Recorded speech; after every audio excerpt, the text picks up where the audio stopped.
Good morning, everyone. As it has been previously said, this session will be conducted in English, so translation equipment has been provided in case you need it. My name is Ivan Williams, and I'll be moderating the next panel. But before we begin, and like most of the panelists we've done yesterday, just to appreciate Jorge Martin and Lucila Finkel for the invitation to this panel. I had the luck of meeting Lucila last year as part of the International Labour Organization discussions towards an international convention and recommendation on securing decent work for platform work, and hopefully I will be able to see you June this year, and we might be able to celebrate some really good news on that particular development. I also wanted to highlight how important you mentioned some of the ongoing research studies you're carrying out, which is really outstanding. Academics, how important is evidence-based policymaking when it comes to, as Professor Sniek was mentioning, feeding into the policy debate that, as we know, not just at the national or European or global stage, is not really keeping pace with changes in workplaces due to the rapid impact of technologies.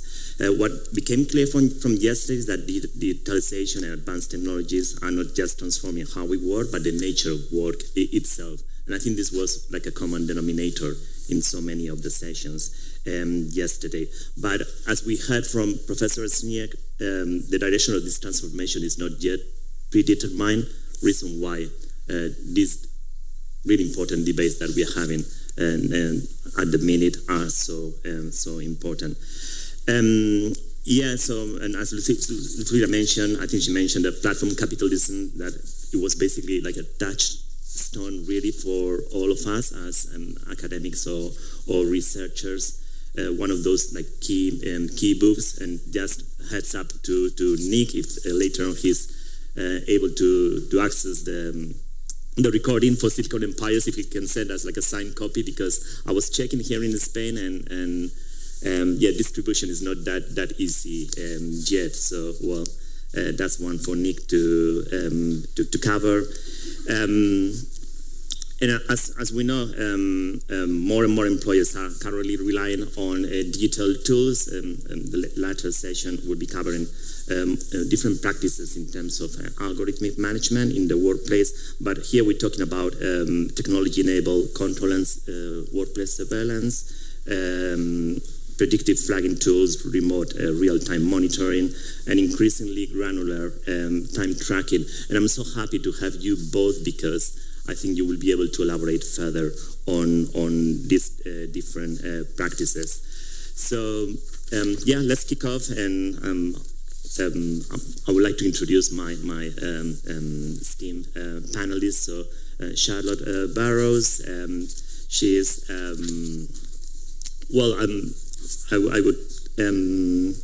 you've been working for previous administrations, for the Obama administration, later on for the first Trump administration, and for the Biden administration, as part of EEOC, are the acronyms, so correct me if I'm wrong, that's the yes, Equality Equal Employment Opportunity Commission. That's it. So I guess that conversation that we will later on having on gender and technologies will be of your interest. And nowadays you are a fellow at senior fellow at the New York University. So where you work in the interaction of like new technologies and also the impact on the workplace. And then we do have like Dr.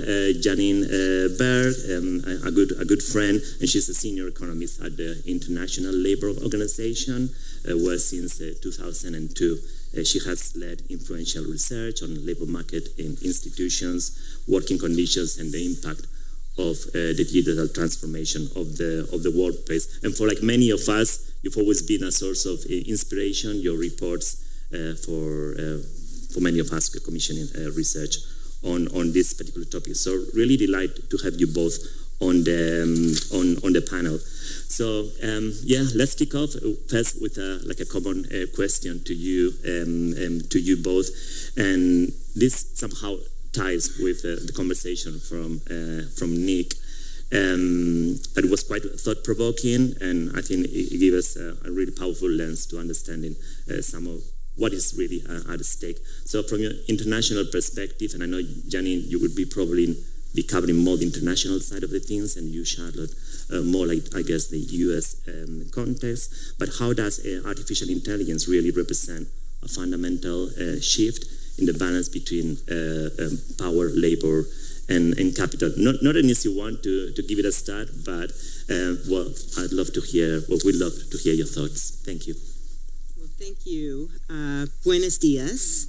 And we have now exhausted my Spanish, so I'm very, very glad to be here. And I have to give a very deep, heartfelt thank you to the ministry, to Minister Diaz, to Lucia Finkel-Morgenstein, and the entire team who organized for the really warm welcome and the extremely thoughtful conversation.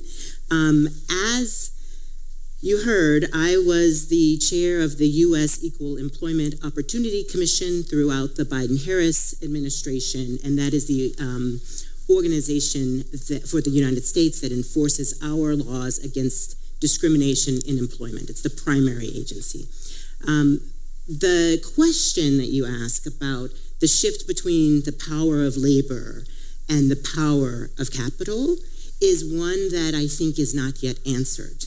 And what I feel so powerfully and want to invite all of us to think about together is that we get to answer that question right now.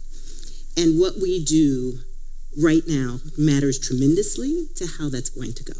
There is no doubt that there is a shift, perhaps an inflection point, with the extreme power difference between capital and labor that the introduction of artificial intelligence and other automated decision systems represents.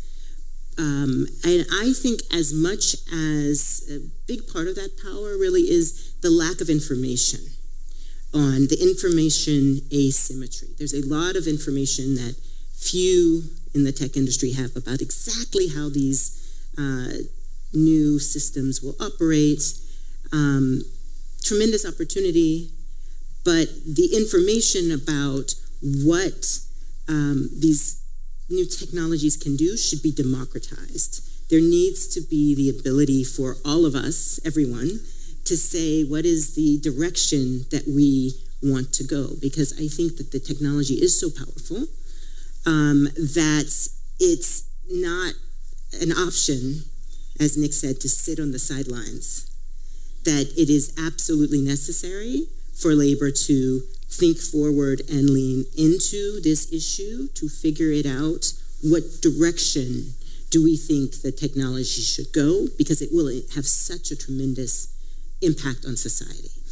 And so my thinking on the answer is that we get to answer that question, but it is already, obviously, I would be naive to say that it's not tilted in one direction. The last thing I will say, and I'd love to hear Janine's thoughts on this, is the laws that protect workers in the United States and also in Europe, those laws did not come from, just a passing thought. Those were laws that people asked for. In the United States, the civil rights laws represent people who went in the streets, who marched, who died, some of them, to get certain protections. And so it is profoundly incumbent on all of us to ensure that the work that they did and that has benefited all of society to give workers a fair shot continues. But that's really something that we have to decide that we are going to do the work to make sure that they are preserved. Because otherwise what I am seeing, and we'll talk about this later, is that the very real protections that are guaranteed in our laws cannot be real in practice on the work floor in a factory or in a field or in an office unless we know what's going on. And this black box that sometimes exists around these new technologies that are in fact setting work paces, etc., we have to be able to look into that to make sure that it's complying with the law. Yeah, so great answer. And also thank you very much for the invitation. It's a pleasure to be with all of you today. So right now we're in a situation where it has skewed the concentration more towards capital because it's capital that controls the AI, and particularly because so much of the software is proprietary and we don't know how it works. And so there's two issues here. The first is really about workplace democracy in our industrial relations system. So yes, certainly AI needs to be regulated on a national level, and we had this with the EU AI Act, but there needs to be really a workplace regulation through collective bargaining agreements, or even through participatory design, if you don't have strong unions at the workplace, to decide really which technology should be integrated at the workplace and how it should be put into effect. So if you look, for example, at the Nordic countries, those are the countries that are least scared of technology because they have these strong collective bargaining systems. They have a say in the technology that gets incorporated, and they have some role in its design. And if you have that, then you can have actually technology that's incorporated that can actually help the worker in their job, that can augment them in their skills, that can ideally take over, automate some of those routine and boring tasks and let them do the more interesting work. I mean, this is the story of AI that we want. What's happening instead is that you have these systems that are imposed, a lot of them that are bought by third-party systems, so even the companies that are buying the systems don't have a good understanding of how it works. They're implementing it in the workplace, and the consequences aren't good for workers and their job quality. So this is really what we want to avoid. And just to give you one example, there's been, within the software that's being used for HR management, one of the new things that is being sold is the idea that AI can also help in setting compensation. And this is really problematic, and it goes against all of the push towards pay transparency and pay equity and so forth, because now you have proprietary software where no one knows how it works, and it's using all sorts of extra information about a particular candidate to set the level of pay that they're going to be offered. And so that might be what they're saying on their social media feed. In addition to their individual characteristics, which shouldn't be used, they're also going to be using other characteristic about this person just because now the technology is there that it can use that information. So these are the types of uses that really require a government response. Certainly to have some safeguards in place. And then, of course, at the workplace, we need to have some response where we can ensure that technology is incorporated in a way that's better for everybody, that's better both for the enterprises and for the workers.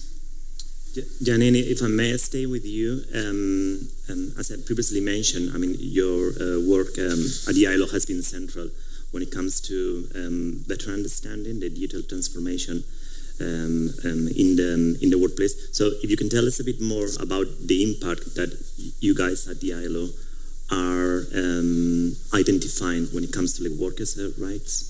Yeah, so we've been working for several years now, particularly on the topic of generative AI, and trying to get a better understanding of what are some of the occupations that could be affected by this technology, precisely to not have this reactive response, but to maybe, to put some information out there for policymakers so that they can be better prepared for some of the shifts that are happening. So we started in fall of 24. We launched at the ILO an observatory on AI and work in the digital economy. In 2023, we published our first numbers on the possible effects of AI on the labor market. We updated these in 2025. The technology keeps evolving, so we're going to need to keep updating. We haven't we haven't analyzed AI agents yet, so we don't know how that effect is. And of course, every day there's something new that's really hard to understand what the impacts are going to be. But what we did find is, in many ways, the jobs that are most at risk are the jobs that have already kind of been at risk. It tends to be more clerical occupations. So if you think of assistants or so forth, obviously customer service, all those kinds of work are really at risk because of the advances in technology. We find also in particular that it's women that are most affected, because women are overrepresented in these jobs. They're at more risk of job loss because of this. In our 2025 numbers, the advances in technology, we shifted a little bit some of the projections because we found, because of developments in generative AI, the people who are website developers, people, finance, some of those sectors really also more at risk. But even then, so we have numbers. I mean, depending on whether the structure of the economy in a country, we have global numbers and we have regional numbers. The impact is much greater in high-income countries because they have more occupations that are at risk. In lower-income countries, less of an impact because we have more people in agriculture, transport, food vending, which are not affected by generative AI. So definitely, it's more of a high-income country story, and it's definitely a strong gender component. But even so, I don't want to trivialize it because we have something about 9% of women's employment in high-income countries is in these high-risk occupations. For some developing countries, if you think of India, the Philippines, countries that have invested a lot in business process outsourcing type jobs, those are also at risk because of these advances. But the bigger story is really about the transformation, because while there's some jobs that are really at high risk of displacement, a lot of jobs are really, some of your tasks could be replaced, but not all of your tasks, which means it could be a situation where you can just use the technology yourself and you can be more productive, but you remain in your job. And so that's kind of the better story. And then here, that's really where the question comes into effect about, okay, well, so in high-income countries, you have about a third of the jobs that, or maybe about a third to 40% of the jobs that are definitely touched by this technology and could be transformed. So how do we then integrate that technology in a way that improves job quality? And that's really why this social dialogue at the workplace is so critical, because you want to have that, you want to have those systems be put in a way where managers understand what they're doing, workers understand what they're doing, that it's good for the enterprise, that we're not, that the workplace isn't using this technology in a way that could actually compromise their security or could compromise the quality of their output, or that in a way that compromises the work of the individual and deteriorates their job quality. So these are really that's the main message from the work that we've been doing. We're now starting to look a little bit at some of the real world impacts. We're just starting that work, so we don't have the numbers yet. It's something that has to be done using labor force survey data, and so there's a little bit of a lag because of that. Really to understand, because I know all of you have probably heard about these headlines about some of the entry-level workers not being hired as much, and there's definitely a risk there. I think this story, it still needs a lot more empirical investigation. There's certainly a lot of anecdotal information, but it needs more empirical investigation to see exactly to what extent that's going to be an issue.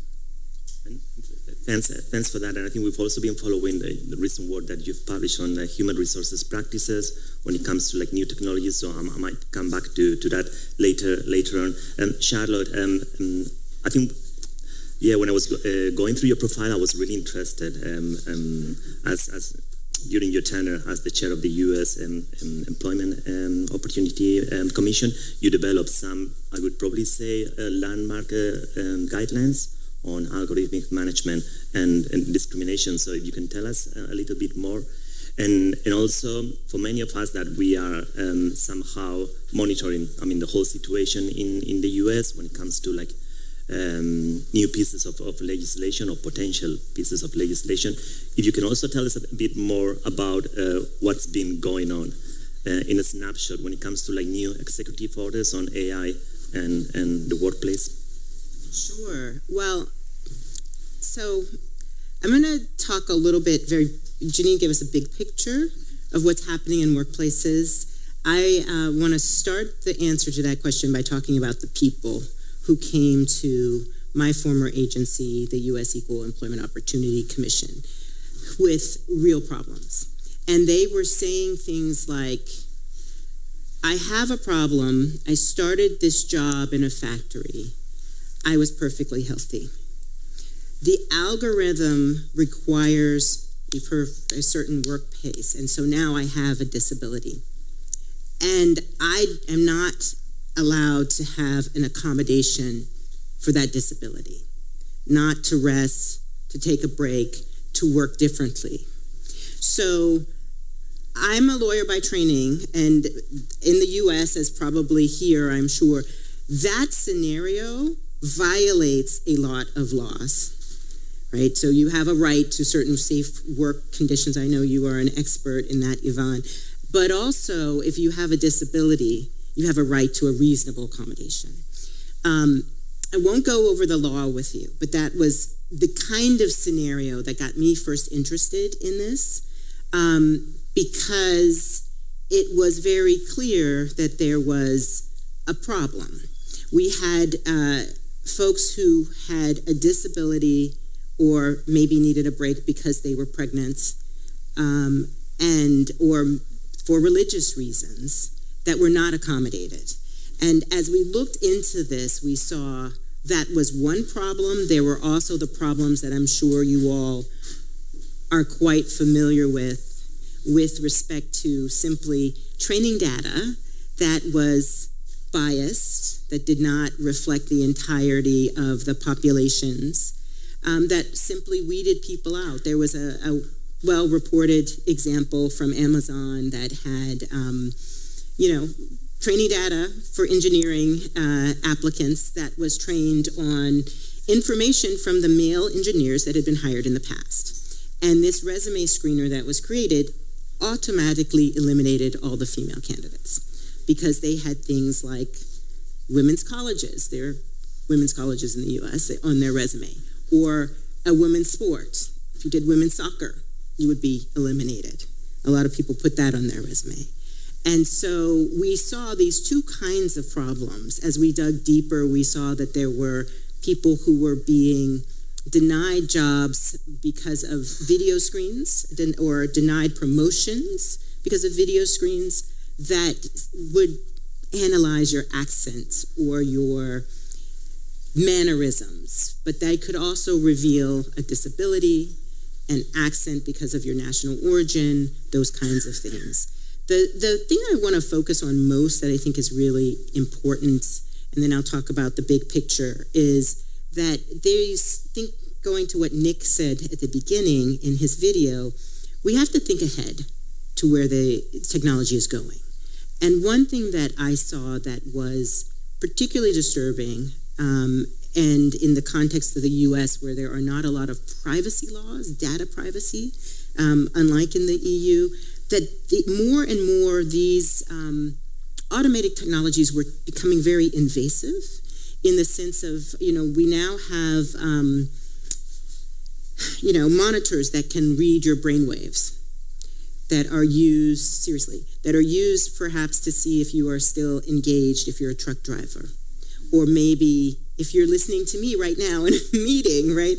And that also can take vital signs, personal information. There are now biometric information being collected.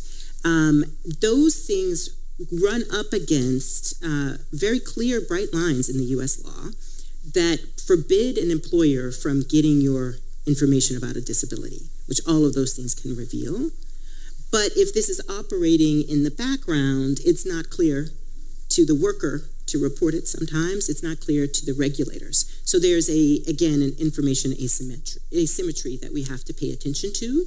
And I would say, big picture, so that's what the human impact was and is. The question you asked me was about changes in the law. Obviously, the previous administration had a different approach than the current one.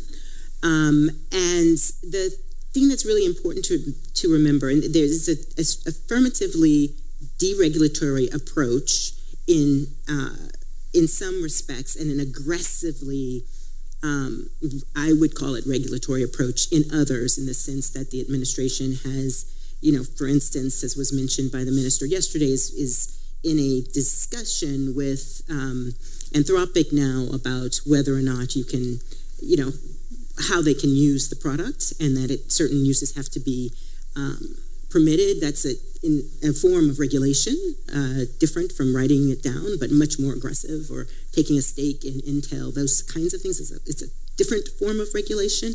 What I would say is what's important is that the binding laws have not changed. The laws do not come from executive orders from the president. They come from Congress. And the laws that I talked about that were democratically, adopted with the demand of the American people are still in place, and these rights are still in place. And so that is a nuance that maybe doesn't always get, it's difficult to understand from here. I can imagine, and I think as for the latter session, I think it's going to be focused, more like the Spanish and European context. It will be like a really vital conversation. I mean, that kind of differentiation between like pro-worker policies or pro-employer policies, as we saw with the with that big disparity between those two executive orders on AI. So as I was saying, we could somehow extrapolate some of those findings into the EU context. So I'm conscious of time, and before we open the floor to QA, so please don't be shy in terms of the questions being posed. Also, don't be too harsh. I like to somehow deviate that conversation between what you say, those dramatic figures that normally we tend to see on the news and so on. So if we could somehow end conversation with more on the positive side of the things, especially when it comes to like new technologies and the potential for these technologies basically to improve workers' rights or working conditions, really. So, I mean, both of you, please. Yeah, so, I mean, I think this is a story, even if you could think of the trade globalization debates 20 years ago, there's winners and losers.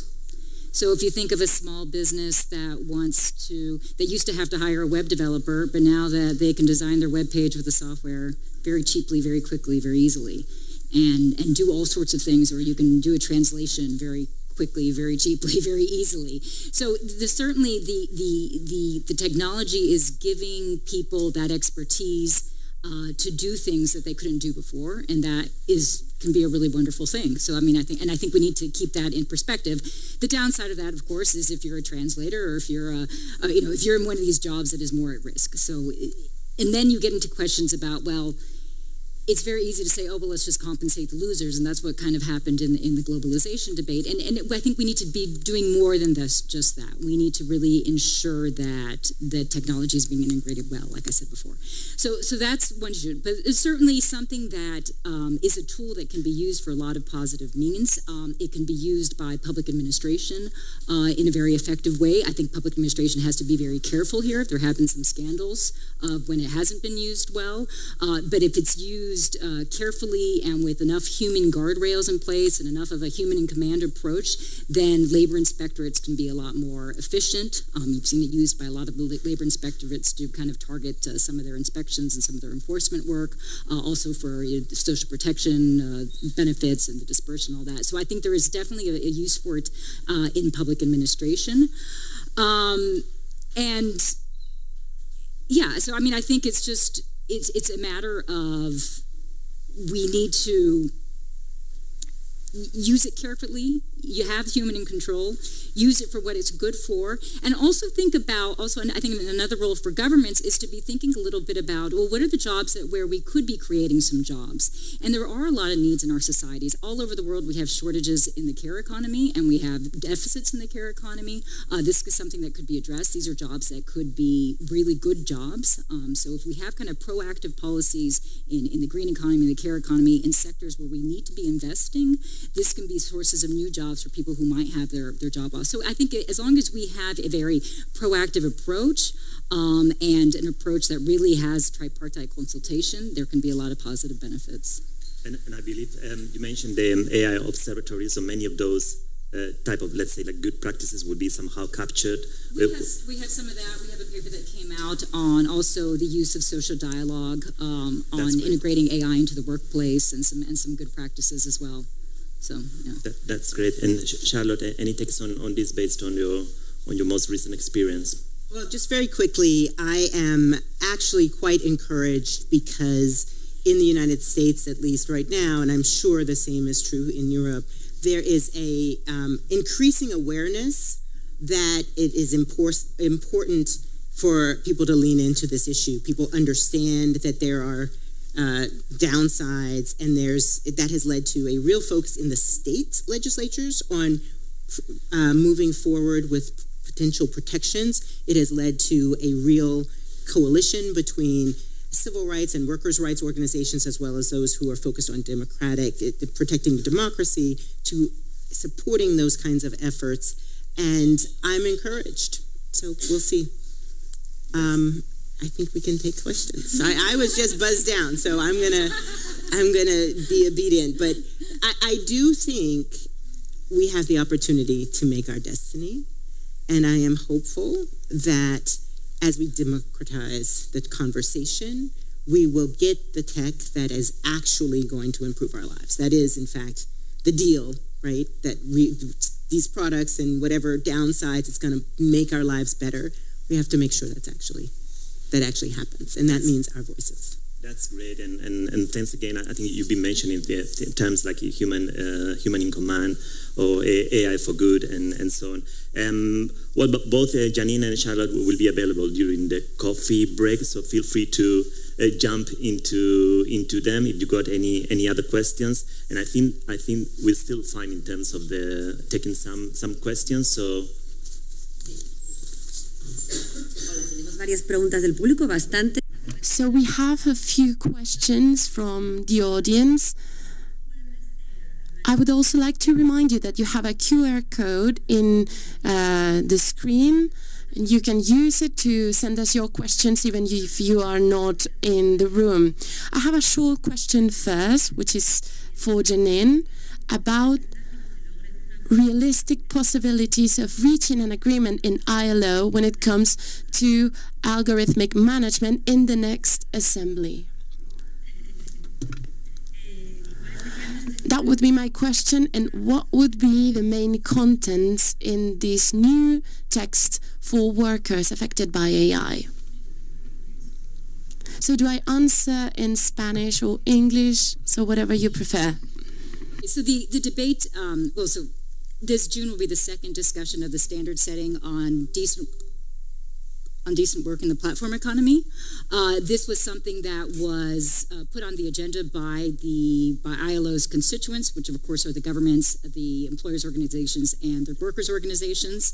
AI and algorithm management is a feature of this discussion, but it's not the main subject of the discussion because it's really about the platform economy. There is some rumblings about maybe perhaps in the future by some of the groups of putting another maybe discussion on the table about algorithmic management and AI, so that could happen. But right now it's really about decent work in the platform economy.